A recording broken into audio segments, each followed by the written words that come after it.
저기요, 보호자 맞으시죠? 보험 수익자 확인해야 해서요. 네, 전 아내입니다. 아, 근데 수익자 이름이 강도은 어머님, 오미자 님으로 되어 있네요. 네, 이서연은 그 순간 자신이 더 이상 가족이 아니라는 걸 깨달았습니다.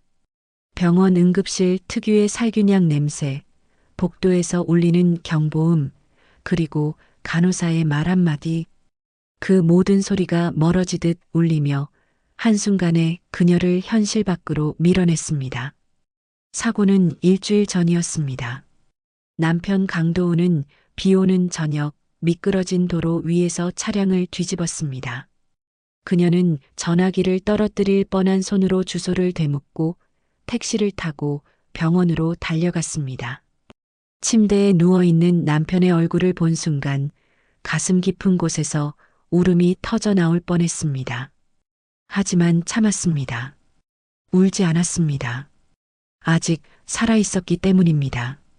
그녀는 남편의 팔을 붙잡고 말했습니다. 도훈아 괜찮을 거야. 나 여기 있어. 내가 옆에 있어. 그때까지만 해도 이 모든 것이 회복과 재건의 과정이라고 믿었습니다. 그러나 회복은커녕 그 사고는 그녀의 정체성을 통째로 뒤흔들어 놓는 전환점이었습니다.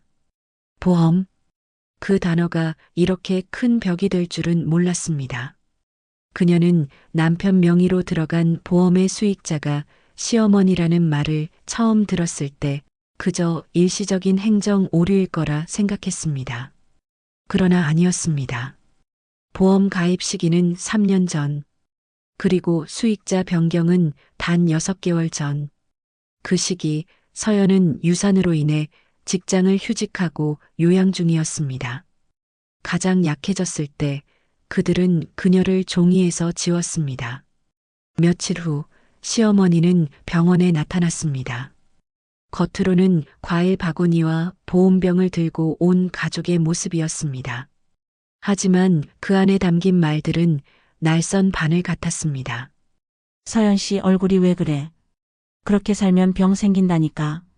도훈이 병원비는 걱정 마. 내가 보험 처리해서 받을 거니까.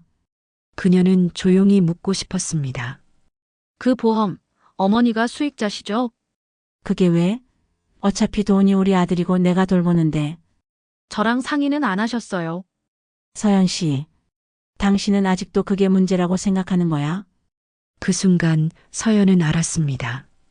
이 집안에서 가족이라는 말은 선택적 단어였습니다. 그녀는 선택되지 못한 존재였습니다. 그날 밤 서연은 남편의 책상 서랍에서 오래된 파일을 꺼냈습니다. 종이 한 장 한 장을 넘기며 그녀는 날짜와 서명, 변경 내용을 꼼꼼히 살폈습니다. 그리고 확신했습니다. 자신이 잠시 무너져 있던 그 사이 이 가족은 그녀 없이도 모든 걸 결정하고 움직였다는 사실을. 며칠 뒤 병원 면회실에서 그녀는 다시 시어머니와 마주 앉았습니다. 테이블 위엔 그녀가 준비한 보험 서류 사본이 놓여 있었습니다. 이게 뭐야? 도훈이 보험 서류입니다. 어머니 서명도 있네요. 그래서 이건 저한텐 배신이에요. 서연 씨 아직도 그렇게 유약해서 어쩌려고 그래. 세상은 그런 거 따지지 않아. 시어머니는 자리에서 일어나며 말했습니다. 정신 좀 차려. 당신은 우리 도훈이 곁에 있는 게 감사한 줄 알아야지. 그녀는 자리를 떠났고 면회실엔 종이 한 장이 남았습니다. 수익자 오미자. 그 문장은 이제 단순한 정보가 아니라 선언처럼 느껴졌습니다. 서연은 입을 꾹 다물었습니다. 그녀는 울지 않았습니다. 그리고 이제는 울지도 않을 것입니다. 왜냐하면 그녀는 이제 보험금의 수익자가 아닌 진실의 증인이 되기로 했기 때문입니다. 서연은 병원 근처 작은 커피숍 구석 자리에 앉아 있었습니다. 그녀의 앞엔 진한 에스프레소 한 잔이 식어가고 있었고 손끝에는 보험 서류의 복사본이 구겨진 채 놓여 있었습니다. 눈은 시트지를 덮은 창문 너머를 멍하니 바라보고 있었지만 뇌는 쉼없이 계산하고 정리하고 판단하고 있었습니다. 도대체 어떻게 여기에까지 온 걸까? 가족이라는 단어는 왜 그녀에게만 적용되지 않는 것일까? 그 순간 전화가 울렸습니다. 발신자는 강도훈. 그녀는 잠시 머무시다가 전화를 받았습니다. 서연아, 엄마가 너 찾는다. 잠깐 병실 쪽으로 올래? 지금 가. 병실에 들어서자 오미자 씨는 의자에 앉아 손톱을 다듬고 있었습니다. 병실이라기보다 마치 자기 집 안방처럼 편안한 자세였습니다. 이서연이 문을 닫으며 말했습니다. 어머니, 찾으셨어요?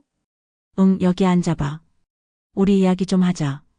서연은 말없이 맞은편 의자에 앉았습니다. 강도훈은 말없이 창가에 서 있었습니다.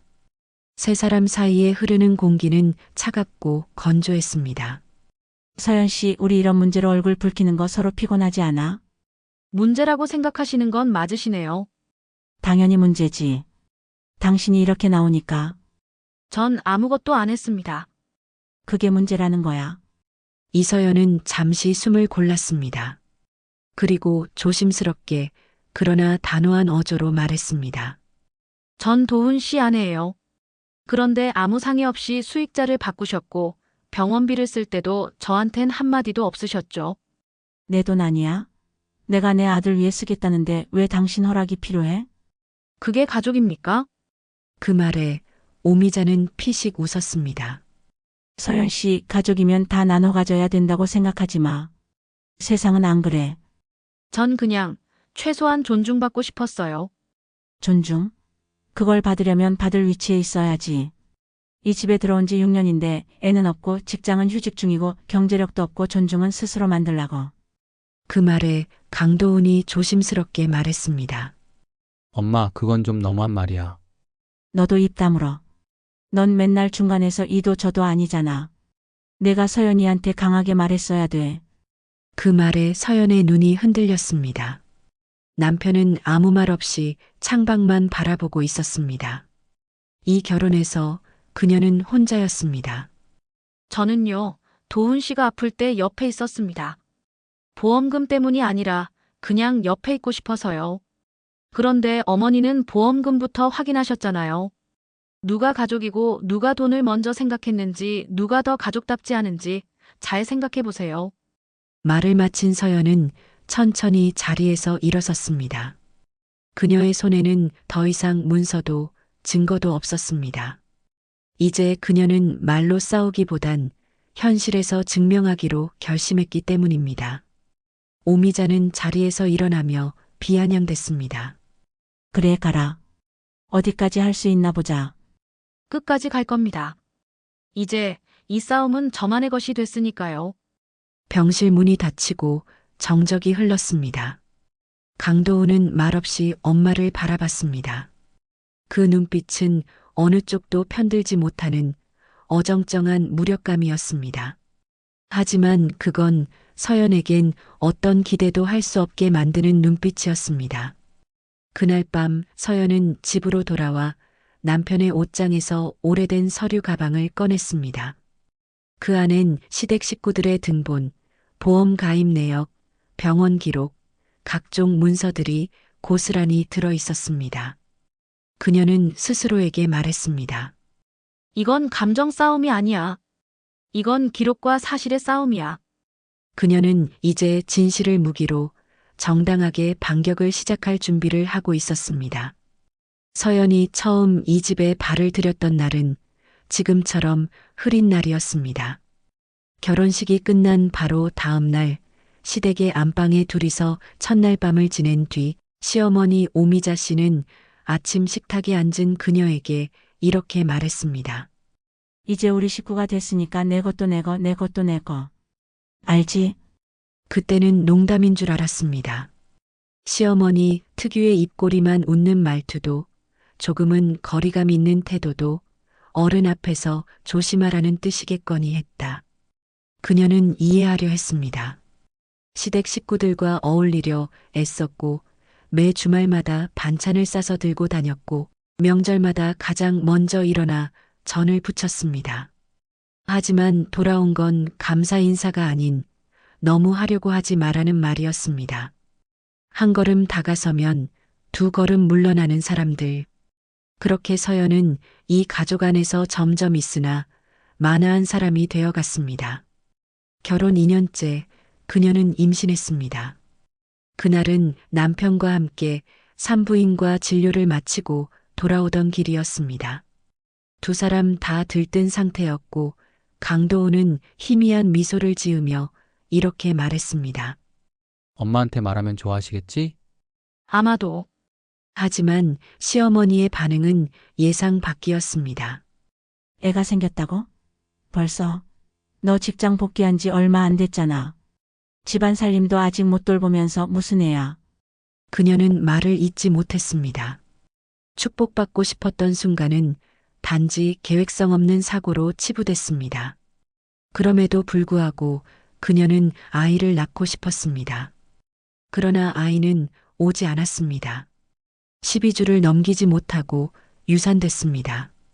그날 수술을 받고 누워있는 병실에서 시어머니는 이렇게 말했습니다. 그렇게 약하면 안 되는 거야. 원래 약한 애들은 애 못 낳아. 몸부터 고쳐야지 마음은 나중 문제야. 그날 이후 서연은 자신이 더 이상 이 집에서 딸로 받아들여질 수 없다는 걸 직감했습니다. 시어머니에게 며느리란 손주를 낳아줄 수 있는 사람일 뿐 존재 자체로는 의미가 없는 사람이었습니다. 그녀는 복직도 미뤘고 병원 치료를 받으며 심리 상담도 시작했습니다. 그 시기 남편은 점점 더 말이 없어졌고 집에는 늘 혼자였습니다. 그리고 정확히 그 즈음 강도우는 보험 설계를 변경했습니다. 그녀 몰래 수익자란 자리에 어머니의 이름을 다시 써넣은 겁니다. 이후 어떤 설명도 없었고 서류는 그녀의 손을 거치지 않고 회사 시스템에만 저장되었습니다. 그녀는 한동안 아무 말도 하지 않았습니다. 어차피 말해봤자 예민한 사람 감정 과잉으로 몰릴 거라는 걸 너무 잘 알고 있었기 때문입니다. 그래서 침묵했습니다. 침묵으로 살아남고 침묵으로 버티며 무언가를 기다려야 한다고 믿었습니다. 하지만 이번 사고가 터지며 그녀는 다시 지워진 사람이 되었다는 현실을 마주했습니다. 가장 잊히기 힘든 장면은 유산 직후 첫 명절이었습니다. 서연은 몸이 덜 회복된 상태로 명절 준비를 도왔고 전을 붙이다가 팔을 대었습니다. 그녀가 붕대를 감고 있는 것을 본 오미자 씨는 이렇게 말했습니다. 다들 힘든데 그 정도로 아픈 얼굴은 하지 말자. 며느리는 집안 분위기를 살려야지. 장례식장 분위기는 아니잖아. 그 순간 그녀는 깨달았습니다. 자신은 이 집에서 사람이 아닌 역할이었다는 것. 기능을 못하면 무시당하고 불편함을 드러내면 분위기를 망치는 존재가 되는 자리. 지금 이 병실, 남편이 누워있는 그 침대 곁에 앉아있는 시어머니의 모습은 과거와 하나도 달라지지 않았습니다. 서연 씨, 당신 지금도 힘든 척 하려고 그러는 거야? 힘든 척이 아니라 진짜 힘듭니다. 어머니, 하지만 그 말은 여전히 그에게 닿지 않았습니다. 서연은 오늘도 조용히 일기를 씁니다. 한 페이지 한 페이지 이 집에서 겪은 일을 기록합니다. 왜냐하면 이제 침묵하지 않기로 했기 때문입니다. 다시는 그녀 자신을 스스로 지우지 않기로 했기 때문입니다. 그날 오후 서연은 우연히 병원 원무과에서 마주친 보험사 직원과 짧은 대화를 나누게 되었습니다. 문 앞에서 머뭇거리고 있던 그녀에게 먼저 다가온 건 중년의 여성 상담사였습니다. 보호자분 맞으시죠? 강도훈 환자분 건으로 잠깐 이야기 좀 가능하실까요? 서연은 고개를 끄덕였습니다. 그녀는 조용히 탕비실 옆 작은 상담 공간으로 자리를 옮겼습니다. 그곳은 밝은 형광등 아래 정리된 책상과 가림막이 설치된 조용한 공간이었습니다. 보험사 직원은 무표정하게 노트북을 열고 몇 가지를 물었습니다. 보호자분 성함 확인 부탁드릴게요. 이서연입니다. 환자와는 남편이고요. 네. 등록은 어머님 명의로 되어 있어서 사실 간단히 확인만 하려 했습니다. 보험금 청구권이요? 네.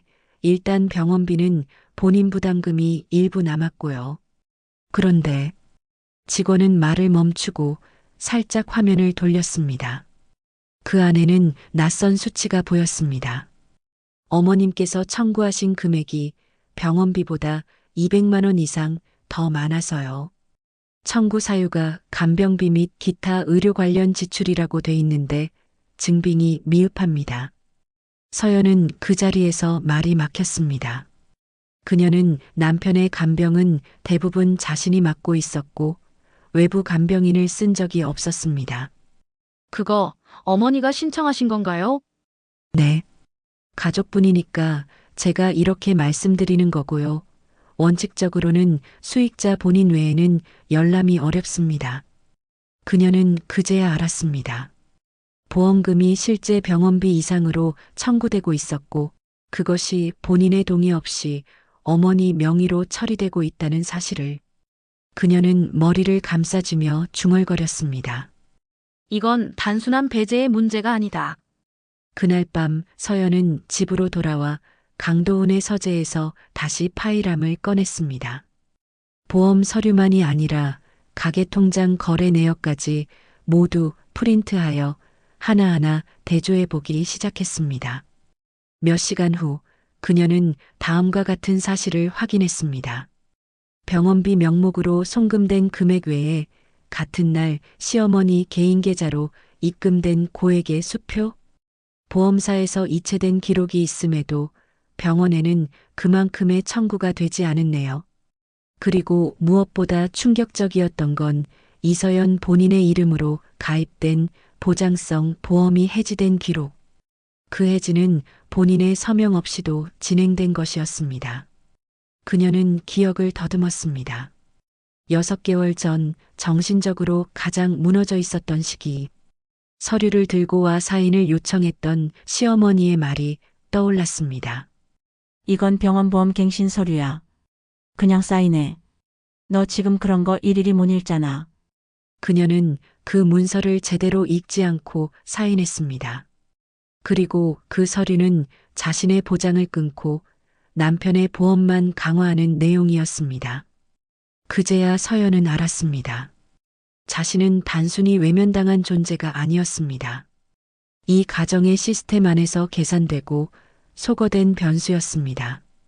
이대로 가면 자신은 이 집안에서 없어도 되는 사람으로 정리될 것입니다. 아니, 어쩌면 사고 하나로 사라졌어도 아무도 찾지 않았을 수도 있겠다는 생각이 들었습니다. 그녀는 보험사에 전화를 걸었습니다. 담당 상담사에게 조심스럽게 말했습니다. 혹시 수익자 변경 기록에 관련한 서명 사본이나 증빙, 열람할 수 있을까요? 죄송하지만 가입자 본인이 직접 요청하셔야 확인 가능합니다. 제가 배우자인데도요. 네. 현행법상 보험 수익자 확인은 개인정보 보호 조항에 따라. 그녀는 전화기를 내려놓았습니다. 그녀의 손이 떨리고 있었습니다. 이젠 법도 제도도 그녀를 돕지 않았습니다. 다음 날 병원 앞에서 시어머니를 마주쳤습니다. 오미자 씨는 쇼핑백 하나를 들고 새로 산 블라우스를 안에 넣어 들고 있었습니다. 서연의 눈은 그 쇼핑백을 스치듯 지나쳤습니다. 어머니, 보험금으로 뭐 하셨어요? 왜? 그 돈이 내 돈이야. 내 아들 건데 내가 뭐 좀 사면 안 돼? 도훈 씨 병원비도 아직 안 끝났잖아요. 그래서 내가 받았잖아. 당신이 하긴 했어. 다 나 혼자 한 거야. 그녀는 더 이상 말하지 않았습니다. 대신 마음속으로 선을 그었습니다. 이제 나도 계산할 것이다. 그리고 이번에는 끝까지 싸울 것이다. 병원 로비에 앉아있던 서연은 텅 빈 복도를 바라보며 생각했습니다. 처음 이 병원에 도착했을 때 그녀는 남편을 살리겠다는 생각뿐이었습니다. 하지만 지금 그녀는 남편의 보호자가 아닌 이 병원의 비공식 손님이 되어 있었습니다. 그날 오전 병실 간호사에게 받은 전화 한 통. 보호자분 맞으시죠? 오늘 간병 스케줄이 조정됐는데 수익자분과 협의가 안 되셔서요. 간병 스케줄이요? 간병인을 쓴 적도 없는데요. 내 시어머님이 따로 요청하셨고 비용은 이미 보험금에서 처리하셨습니다. 앞으로는 환자 상태 확인은 수익자분과 조율하라고 지시가 내려왔습니다. 그녀는 휴대전화를 든 손을 내려놓으며 잠시 숨이 멎는 듯한 기분을 느꼈습니다. 지시가 내려왔다. 그 말은 더 이상 이 병원에서 자신이 공식적인 보호자 취급조차 받지 못하고 있다는 뜻이었습니다. 그날 오후 강도훈이 잠시 눈을 떴습니다. 도훈아, 나야.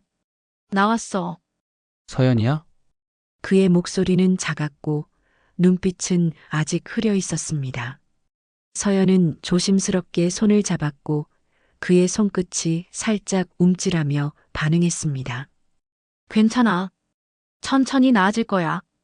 그때 병실 문이 열렸습니다. 시어머니 오미자 씨가 들어왔습니다. 그녀는 두 손에 죽통과 보온팩을 들고 있었습니다. 서연 씨 자리 좀 비켜줘요. 도훈이 밥 먹이게. 제가 해도 돼요. 지금 그럴 시간 없어. 나랑 먹는 게 익숙하잖아. 그리고 당신이 여기 있는 건 병원에 좀 부담될 수도 있으니까. 서연은 조용히 일어섰습니다. 하지만 도훈은 아무 말도 하지 않았습니다. 서연이 문을 나서려는 찰나 뒤에서 시어머니의 낮은 목소리가 들렸습니다. 사람은 자리를 지켜야 의미가 있는 거야. 잊지 마. 당신은 지금 아무 자리도 없어. 그 말은 마치 비수처럼 날아와 등 뒤에 박혔습니다. 문 밖으로 나서는 순간 서연은 자신이 이 병실에서 외부인이 되었다는 것을 실감했습니다.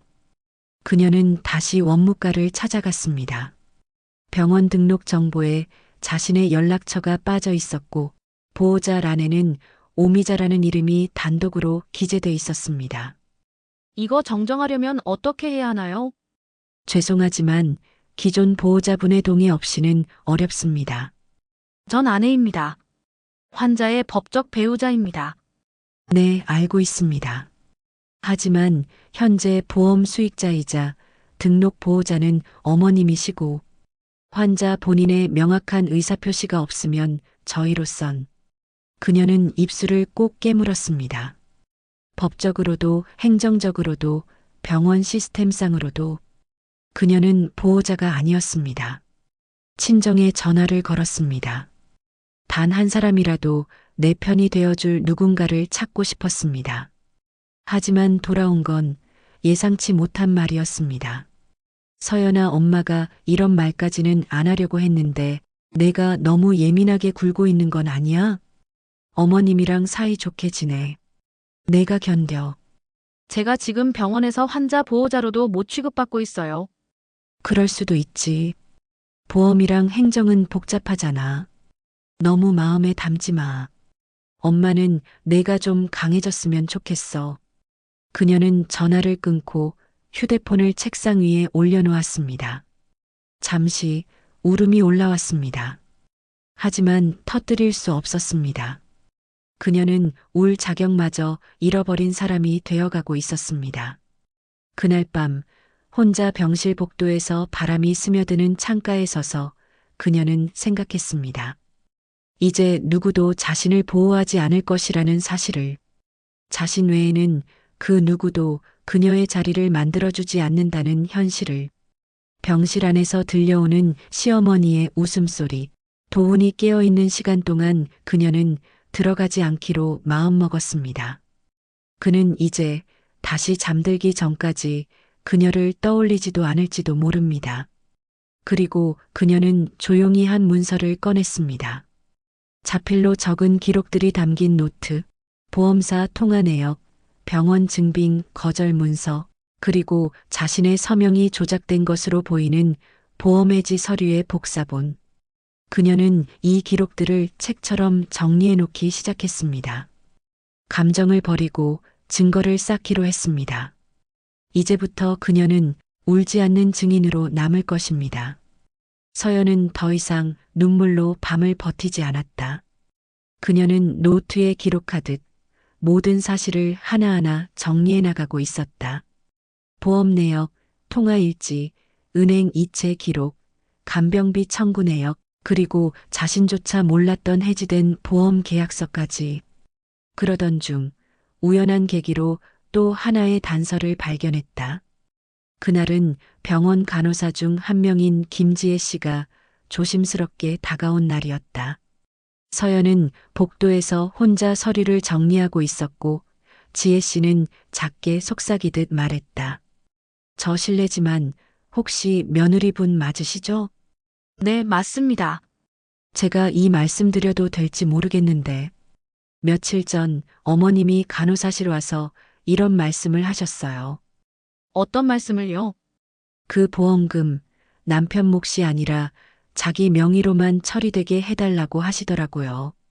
지금 쓰는 간병인도 간병비 계산서는 남편 이름으로, 청구는 자기 명으로 처리되게 해달라고요. 저희야 뭐 보험사랑 이야기된 줄 알았죠. 근데 이상했어요. 서연은 순간 머리가 얼어붙는 것 같았다. 단순한 배제가 아니었다. 시어머니는 보험을 치료비가 아닌 자산처럼 다루고 있었다. 그녀는 더는 이 상황을 참고 있을 수 없다는 걸 느꼈다. 혹시 그런 내용을 적어둔 간호일지나 메모가 있을까요? 네. 저희 인계장에 다 남아 있어요. 제가 드릴 순 없지만 필요한 항목은 불러드릴 수 있어요. 서연은 손을 모았다. 감정이 복받쳤지만 얼굴은 담담했다. 며칠 후 서연은 병원에서 가까운 지인의 사무실을 방문했다. 그녀는 보험 관련 법률 상담을 받고자 지인이 운영하는 회계법인을 찾았다. 그곳에서 결정적인 파일 하나를 건네받게 된다. 이거 내 남편 이름으로 과거에 등록된 보험들인데 그중 하나가 눈에 띄어서 알려줄게. 서연은 파일을 열었다. 그 안에는 강도훈이 과거 본인 명의로 가입한 보험 3건의 변경 내역이 정리돼 있었다. 가장 눈에 띄는 건 5년 전 결혼 직후 가입한 종신보험이 2년 전 해지되고 그 해지환급금이 전액 오미자 명의 통장으로 이체됐다는 사실이었다. 이게 말이 되나요? 해지는 남편이 했는데 환급금은 어머니가 받는 게. 부양가족관계나 위임이 있으면 가능하긴 해. 근데 보통 그렇게는 안 해. 특히 배우자랑 함께 사는 경우는 더더욱. 서연은 숨을 들이마셨다. 그녀는 확신했다. 이건 단순한 가족 간의 오해가 아니라 계획적인 돈의 이동이었다. 그리고 그 시점은 바로 그녀가 유산으로 병원에 입원했을 때와 정확히 겹쳐 있었다. 그녀는 다시 과거를 떠올렸다. 그 시기 시어머니는 자신에게 이렇게 말했다. 너 몸 고칠 동안 도은이한테 재정적인 것도 내가 도와줄게. 저희가 관리할 수 있어요.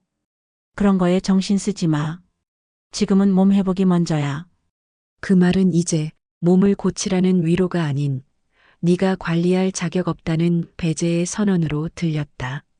서연은 마지막으로 남편 강도훈과 대면했다. 그날은 남편의 의식이 뚜렷해진 첫날이었다. 그녀는 병실 한쪽에서 조용히 그를 바라보다가 말했다. 도훈 씨 나한테 솔직히 말해줘. 뭘? 보험 어머니가 받는 구조로 만든 거 당신도 알고 있었지? 그건 그냥 엄마가 원해서. 그게 전부야. 나도 잘 몰랐어. 그냥 그렇게 되는 줄 알았어. 그 말 정말이야? 남편은 시선을 피했다. 그의 눈은 뭔가를 감추고 있었다. 그 순간 서연은 느꼈다. 그는 알고 있었다. 하지만 입을 다물었다. 그 침묵은 시어머니의 욕심보다 더 깊은 배신이었다. 그녀는 조용히 자리에서 일어났다. 병실 문 앞에서 마지막으로 한마디를 남겼다. 이제부터는 내가 지켜야 할 사람은 당신이 아니야. 나야. 그리고 병실 문이 닫혔다. 그날 아침 이서연은 평소보다 일찍 병원에 도착했다. 병원 로비의 조용한 공기, 간헐적으로 울리는 호흡기 알람음, 복도를 지나는 간병인의 발걸음. 모든 것이 여전히 흐릿한 회색처럼 느껴졌다. 그러나 서연의 걸음은 흔들리지 않았다. 이제는 확신이 있었다. 자신이 느꼈던 모든 배제, 침묵, 수모는 오해가 아니라 전략이었다. 그녀는 병원 행정실에 들어갔다. 지금까지는 조심스레 문을 열고 들었지만 오늘은 달랐다. 앞에 앉은 직원에게 당당하게 말했다. 저는 강도훈 씨의 법적 배우자입니다. 보호자 등록을 다시 수정하고 싶습니다. 변호사 동반으로 공식적으로 요청하겠습니다. 내 어머님 쪽에서 민원이 들어올 수는 있는데 들어오면 제가 직접 대응하겠습니다. 그녀는 그렇게 말하며 병원 측에 정식 문서를 제출했다. 그 문서엔 보험금 지급이의 제기와 가족 간 사기성 수익자 변경에 대한 조사 요청이 포함돼 있었다. 며칠 전 서연은 지인의 소개로 만난 법무법인의 상담을 받았다. 보험 관련 분쟁 전문 변호사는 서류를 보자마자 말했다. 이건 통상적인 수익자 변경이 아닙니다. 특히 배우자가 명확히 존재하고 피보험자가 무의식 상태인 현 시점에서 수익자 단독 청구는 위법 소지가 큽니다. 보험사에 서면 질의하고 병원 기록을 확보하세요.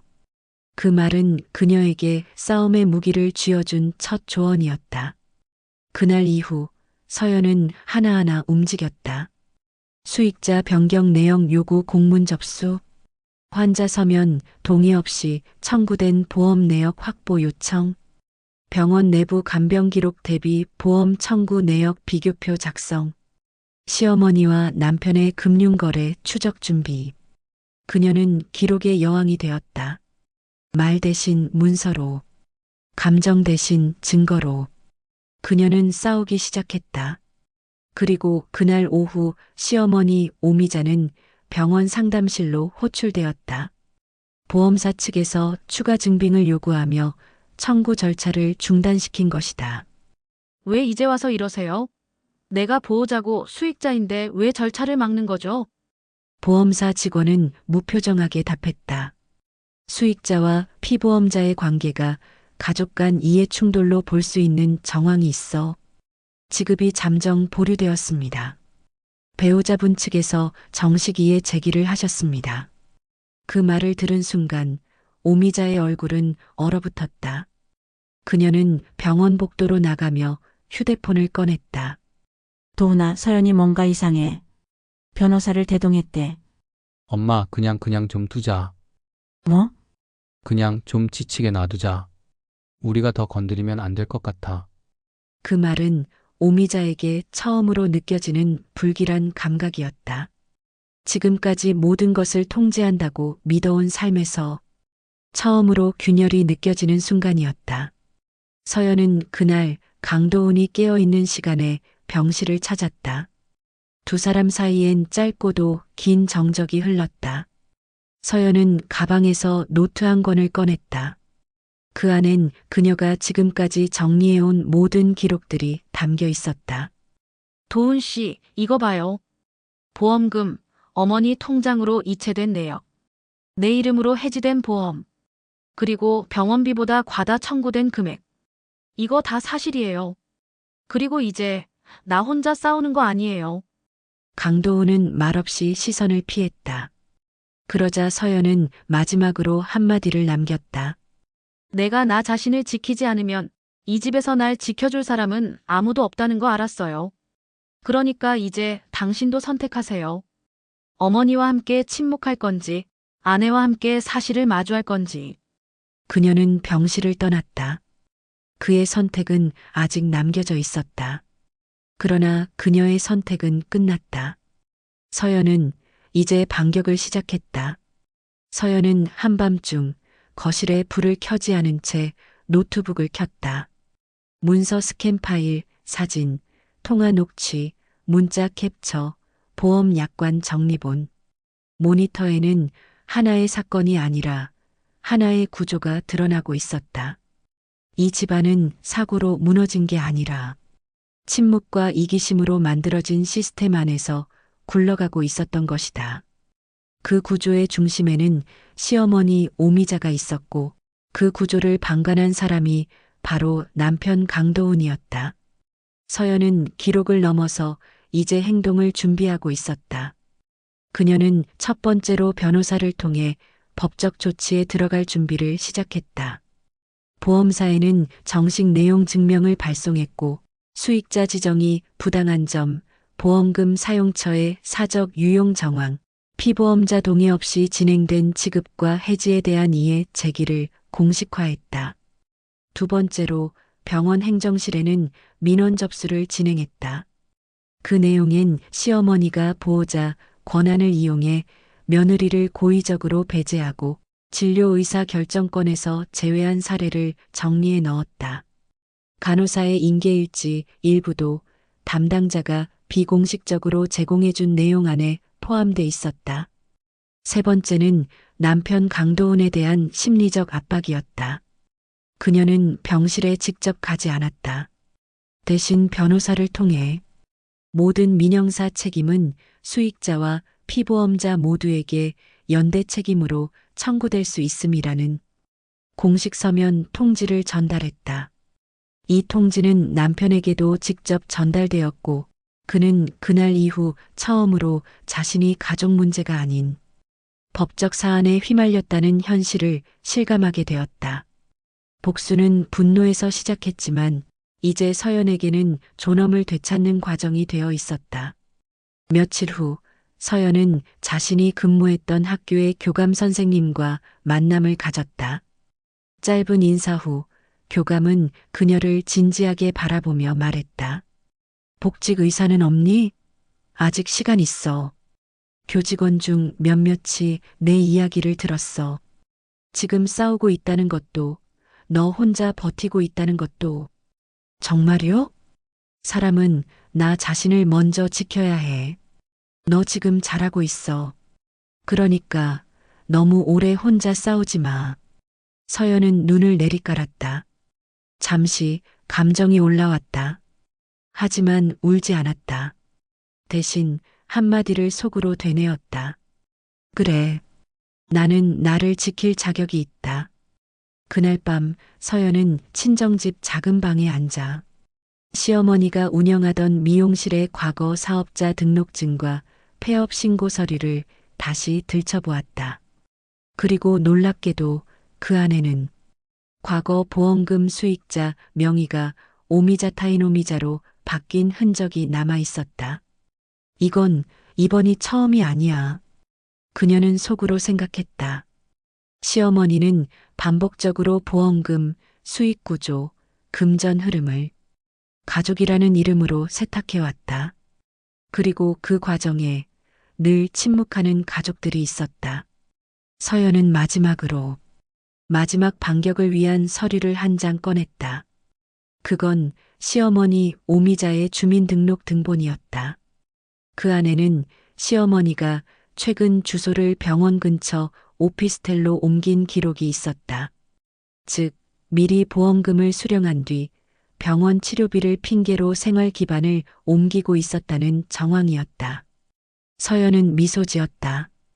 이제 마지막 퍼즐까지 완성되고 있었다. 그녀는 노트북을 덮으며 생각했다. 이 싸움은 정의를 찾는 싸움이 아니다. 이 싸움은 내가 사라지지 않기 위한 싸움이다. 내 이름, 내 존재, 내 자리. 이제 누구도 함부로 지우게 두지 않을 것이다. 그리고 그녀는 변호사에게 이렇게 말했다. 다음 주에 공식 고소장 접수하세요. 피고인은 누구로 하시겠습니까? 오미자. 그리고 강도훈. 그녀는 처음으로 자기 이름 아래 싸움을 시작했다. 그날 오전 시어머니 오미자 씨는 늘 그렇듯 단정한 옷차림에 얇은 스카프를 두르고 병원을 찾았다. 손엔 새로 산 가방이 들려 있었고 병원 로비를 지나며 익숙한 간호사들과 눈을 마주쳤지만 오늘따라 인사는 돌아오지 않았다. 오미자 씨는 눈썹을 찌푸렸다. 뭐야? 왜 이렇게 분위기가 싸해?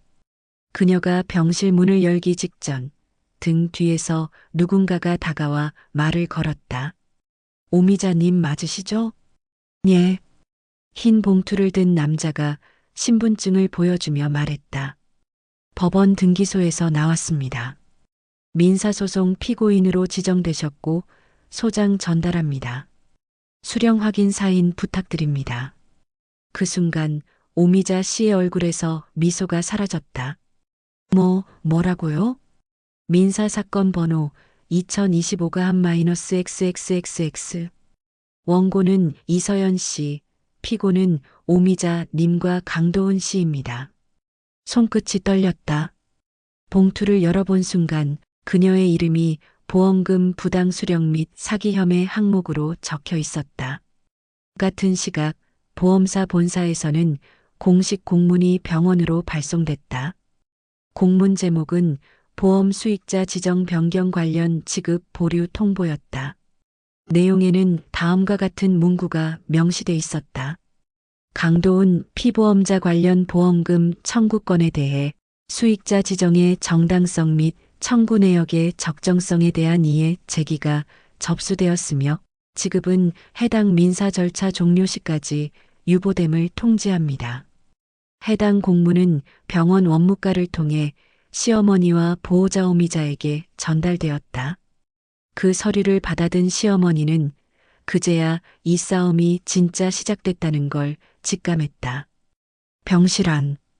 강도훈은 의식이 깨어 있었고 병실 벽에 부착된 TV에서는 보험 사기 관련 다큐멘터리가 흘러나오고 있었다. 그는 무심하게 채널을 돌리려다 손을 멈췄다. 그리고 테이블 위에 놓인 두꺼운 봉투를 바라보았다. 그건 이서연이 보낸 소장이었다. 그는 천천히 봉투를 열었다. 페이지를 넘길수록 그의 손이 떨리기 시작했다. 자신이 한 사인, 어머니의 계좌, 보험 환급 내역, 그리고 서연의 진술서. 이걸 다 모은 거야, 이서연이? 그 순간 병실 문이 조용히 열렸다. 서연이었다. 그녀는 예전과 다르게 단정한 정장 차림, 손에는 노트북 대신 얇은 서류 파일 하나만 들고 있었다. 그녀는 한 걸음, 두 걸음 앞으로 다가와 침대 곁에 서서 조용히 말했다. 이건 당신을 위한 마지막 기회예요. 진실을 말할 수 있는 유일한 순간이에요. 어머니를 위해 침묵할지, 아내였던 사람에게 죄를 고백할지. 당신이 선택하세요. 강도훈은 입을 열지 못했다. 눈만 그녀를 바라봤다. 그 눈엔 미안함도 있었고 공포도 있었다. 그러나 아무것도 하지 않았다는 사실 자체가 그를 피고석으로 올려놓기에 충분했다. 병실 밖 시어머니 오미자는 원묵과 문을 부여잡고 이게 말이 되냐며 소리를 질렀다. 내가 뭘 잘못했는데. 내 아들 돈인데 내가 뭐 좀 받았다면 그게 죄야. 며느리가 며느리 노릇을 못해서 벌어진 일이지. 하지만 원묵과 직원은 조용히 말했다. 법적으로 판단받으시면 됩니다. 어머님.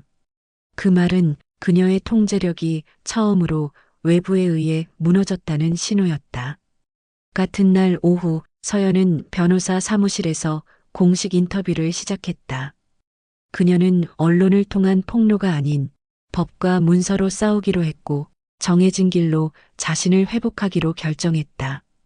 이번 사건의 핵심은 가족 간의 정서가 아니라 가족이라는 관계를 이용한 경제적 지배입니다. 저는 이제 피해자가 아닙니다. 저는 증거를 갖고 싸우는 원고입니다. 이제 이 싸움은 멈출 수 없었다. 서연은 더 이상 눈물을 보이지 않았다. 그녀는 웃지도 않았다. 다만 처음으로 내가 나로 존재할 수 있는 길을 걷고 있을 뿐이었다. 서울중앙지방법원 제12민사부 2025년 5월 어느 날 아침 법정은 이른 시간부터 관계자들로 붐볐고 기록을 정리하던 서기의 손이 분주하게 움직이고 있었다. 피고석엔 시어머니 오미자와 휠체어에 앉은 강도훈이 나란히 앉아 있었다. 그리고 정면 원고석에는 검은 정장 차림의 이서연. 그녀는 결코 고개를 숙이지 않았고 오히려 눈을 곧게 들고 판사의 시선을 똑바로 마주 보았다.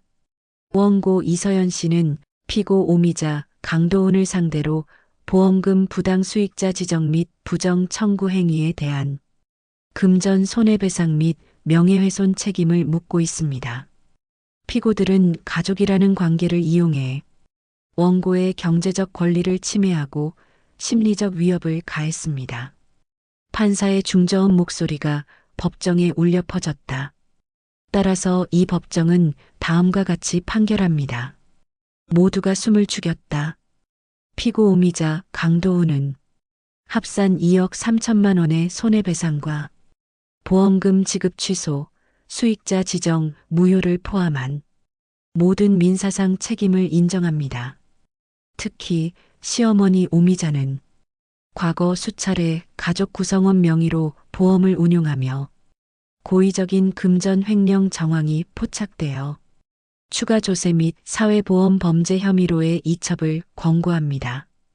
그 순간 오미자 씨는 얼굴이 하얗게 질렸다. 그깟 보험 좀 받은 게 뭐가 잘못이야. 내가 키운 아들인데 그 정도는 내가 가질 수 있는 거 아니야? 판사는 조용히 고개를 저었다. 피고인, 가족을 이용한 구조적 착취는 가정 문제가 아니라 사회 문제입니다. 당신의 행위는 모성이 아니라 사기입니다. 그 말은 법정 내 모든 사람들의 가슴을 쳤다. 그녀의 마지막 방어선, 엄마니까라는 말은 더 이상 통하지 않았다. 법정을 나서는 순간 기자들 몇 명이 서연에게 다가왔다. 플래시가 터지고 짧은 질문이 쏟아졌다. 이서연 씨, 복수하신 기분이 어떠세요? 지금 가장 하고 싶은 말은 뭡니까? 그녀는 미소도 짓지 않았다. 대신 한 문장만 남겼다. 저는 복수한 게 아닙니다. 제자리를 되찾았을 뿐입니다. 며칠 후 시어머니 오미자는 병원에 더 이상 모습을 드러내지 않았다. 보험 지급이 중단되면서 입원비 체납 통보가 날아갔고 그녀는 미용실도 폐업 후 잠적했다. 남편 강도훈은 조용히 퇴원했지만 갈 곳이 없었다. 직장에서도 보험 관련 스캔들이 퍼지며 계약 해지가 통보됐고 집은 이미 서연 명의로 넘어갔기 때문에 그는 머물 수 있는 공간조차 없었다. 그리고 어느 날 서연은 그로부터 문자를 받았다. 서연아, 그때 내가 미안했어. 정말 미안했어. 그래도 넌 항상 나보다 강했더라. 행복하길 바란다. 그녀는 그 문자를 읽고 삭제했다. 답장은 없었다. 감정도 미련도 연민도 남기지 않았다. 마지막 장면. 이서연은 강의실 앞에 서 있었다. 그녀는 심리상담 교사로 복직해 학생들 앞에서 이렇게 말했다. 우리는 가끔 가족이라는 이름으로 불리는 사람들에게 가장 큰 상처를 받습니다. 하지만 중요한 건 그 상처가 우리의 존재를 부정하게 두지 않는 겁니다. 내가 나로 살아가는 것, 그것만큼은 누구에게도 빼앗겨서는 안 됩니다. 그녀는 강단을 내려와 조용히 복도를 걸었다. 햇살이 창문을 타고 교실 바닥에 내려앉고 창밖에선 아이들의 웃음소리가 들려왔다. 그녀는 웃었다. 오랜만에 진심으로. 나는 이제 살아있다. 가을비가 얕게 내리던 오후. 도심 외곽의 작은 골목, 지금은 폐업한 미용실 유리창 앞에 낯익은 그림자가 조용히 앉아 있었다. 오미자. 흰 셔츠에 남색 카디건을 걸친 조금은 수척한 얼굴의 중년 여성이었다. 그녀는 예전처럼 머리를 깔끔하게 틀어 올리지 않았다. 흰머리가 그대로 드러난 채 모자를 쓰지도 않았고 손톱도 더 이상 다듬지 않았다. 그녀는 유리창에 비친 자신의 얼굴을 바라보았다. 그곳에는 미용실 간판의 흔적만이 희미하게 남아 있었다. 오미자예요. 이미 상호 등록은 말소됐고 점포는 계약 만료로 정리됐다. 그러나 그녀는 여전히 그 앞을 떠나지 못하고 있었다. 사람들은 말이 없었다. 단골이었던 이웃들도, 같이 일했던 직원들도 그녀의 소식을 들은 이후 누구 하나 다시 연락하지 않았다. 그녀는 가족을 위해 희생한 어머니에서 가족을 착취한 사기범으로 신문 한 귀퉁이에 실린 그날 이후 모든 관계가 끊겼다. 그녀는 몇 차례 강도훈에게 전화를 걸었다. 하지만 받지 않았다. 그도 더 이상 그녀 곁에 없었다. 서연에게도 연락하려 했지만 번호는 이미 차단돼 있었고 남겨둔 편지는 반송되었다. 그녀는 점점 세상에 존재하지 않는 사람처럼 되어갔다. 하루는 동네 파출소에서 연락이 왔다. 주민등록 주소지에 거주하지 않고 계시다는 신고가 들어와 실거주지 확인차 연락드렸습니다. 그녀는 작게 대답했다. 여기 미용실 이 자리예요. 제가 여기 가끔 앉아 있어요. 밤이면 그녀는 허름한 고시원 방에서 손에 쥔 낡은 라디오를 들으며 가만히 창밖을 바라보았다. 그리고 속으로 중얼거렸다. 나 잘못한 건가? 그 돈이 그게 다 나 때문이야? 하지만 끝내 그녀는 한 번도 미안하다는 말을 입 밖에 내지 않았다. 오히려 더 자주 이런 말을 되뇌었다. 다들 날 버렸어. 가족도 아들도 며느리도.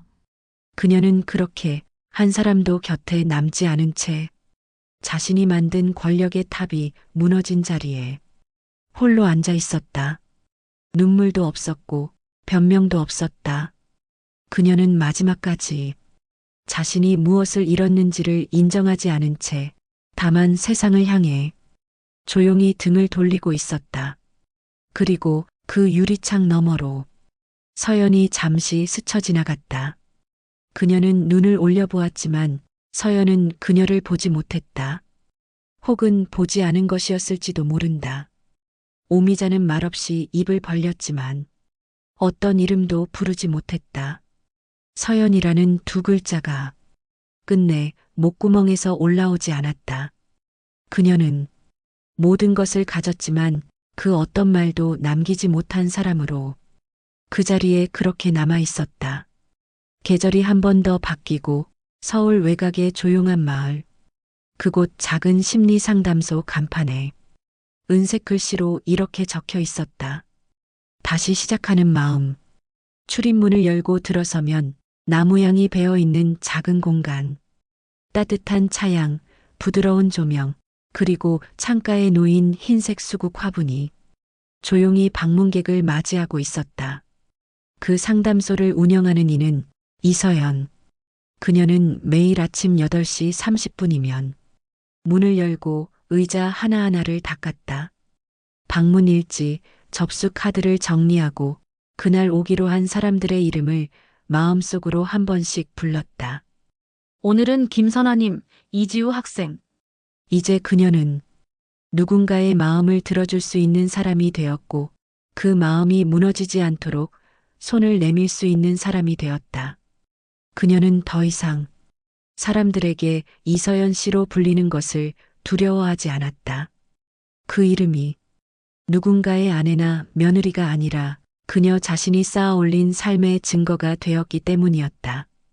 어느 날 중년 여성이 상담소 문을 열고 들어왔다. 무겁게 내려앉은 어깨, 조심스레 앉는 자세, 말없이 눈물부터 흘리는 모습. 서연은 조용히 옆자리에 앉았다. 괜찮습니다. 지금부터는 제 시간입니다. 괜찮으니까 천천히 하셔도 됩니다. 그 말에 여성이 고개를 끄덕였다. 그 장면을 지켜보던 조수는 이렇게 말했다. 선생님 말투가 늘 똑같으세요. 듣는 사람 마음을 편하게 해주는 거요. 서연은 미소 지었다. 그게요, 제가 가장 듣고 싶었던 말이었거든요. 그 누구에게도 들어본 적 없었던 말.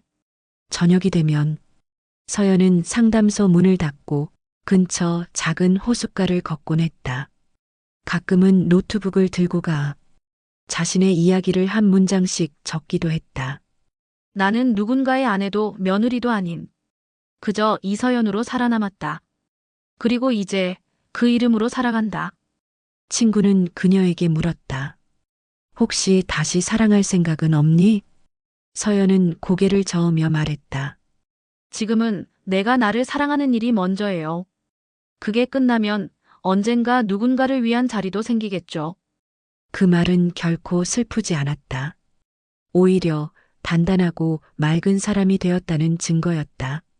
한편 그녀는 여전히 누군가의 이름을 생각하곤 했다. 자신을 버리고 떠났던 사람들, 침묵했던 사람들, 그리고 자신을 지우려 했던 사람들. 하지만 이제 그 이름들을 떠올려도 가슴이 아프지 않았다. 왜냐하면 그 이름들이 있어야만 자신의 이름이 더 단단해졌다는 걸 알게 되었기 때문이었다. 시간이 흘렀습니다. 정확히 사건이 마무리된 지 2년, 서울의 어느 골목 어귀에 조용히 놓인 간판 하나는 여전히 아침마다 불을 밝히고 있었습니다. 다시 시작하는 마음 심리 상담소. 그곳에서 하루를 시작하는 이는 여전히 조용히 커피를 내리고 정리된 상담 카드를 검토하며 누구보다 단정한 자세로 사람을 맞이하는 이서연. 그녀는 이제 어떤 이름도 기대하지 않습니다. 누군가의 딸, 누군가의 아내, 누군가의 며느리, 그런 호칭이 없이도 스스로를 이서연이라 부를 수 있는 사람이 되었습니다. 그녀의 일상은 바쁘지도 한가하지도 않았습니다. 매일같이 다양한 고민을 품은 이들이 문을 열고 들어왔고 그녀는 다정하게 맞이한 뒤 말보다 더 긴 경청으로 그들의 마음을 감싸주었습니다. 그녀의 상담실 벽 한쪽에는 조그맣게 적힌 문구가 붙어 있었습니다. 당신의 마음은 존재 그 자체만으로도 지켜져야 할 가치입니다.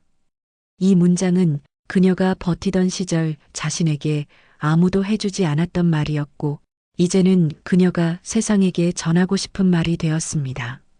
한 달 전 상담소에는 한 통의 편지가 도착했습니다. 보낸 사람은 없었고 서툰 글씨로 이렇게 적혀 있었습니다. 이름조차 부르기 부끄러운 사람이지만 당신의 말이 자꾸 떠오릅니다. 미안합니다. 정말로. 서연은 봉투를 가만히 접어 서랍에 넣었습니다. 그 누구인지 확인하지 않아도 알 수 있었습니다.